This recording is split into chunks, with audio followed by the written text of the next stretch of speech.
اعوذ باللہ من الشیطان الرجیم بسم اللہ الرحمن الرحیم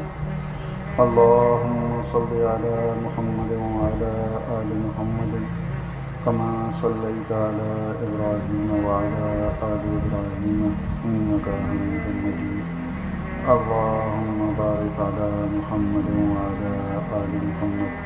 کما بارکت علی ابراہیم وعلی آل ابراہیم انکا حمید مجید۔ سنت کے لغوی معنی طریقہ کار اور طرز عمل کو کہتے ہیں، اور اصطلاحی تعریف میں اگر سنت کی نسبت محدثین کی جانب کی جائے، یعنی باعتبار محدثین کے سنت کو بیان کیا جائے، تو وہ ان کے نزدیک سنت کی تعریف ہوگی کہ نبی کریم صلی اللہ علیہ وسلم سے جو بھی اقوال، افعال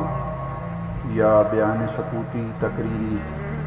آپ کی کوئی بھی جسمانی صفت یا اخلاقی کیفیت یا سیرت و خصلت، خواہ آپ کی بعثت سے پہلے کی ہو یا بعد کی ہو، نقل کی گئی ہو، اس کو سنت کہیں گے۔ اور اس اصطلاح کے اعتبار سے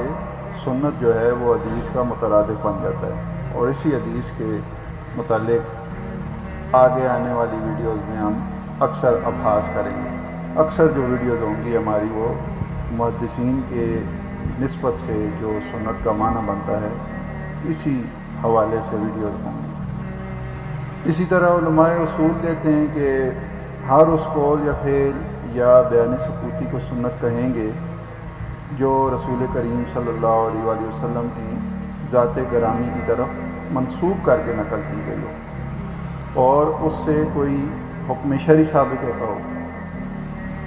اور تیسری جو اصطلاحی تعریف ہے سنت کی،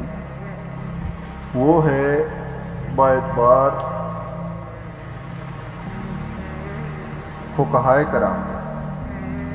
فقہا کی اصطلاح میں سنت کا مصداق ہر وہ حکم ہے جو نبی کریم صلی اللہ علیہ وسلم سے تو ثابت ہو لیکن نہ فرض ہو نہ واجب ہو، یعنی فقہا سنت کو عموماً بطور عمل کے لیتے ہیں،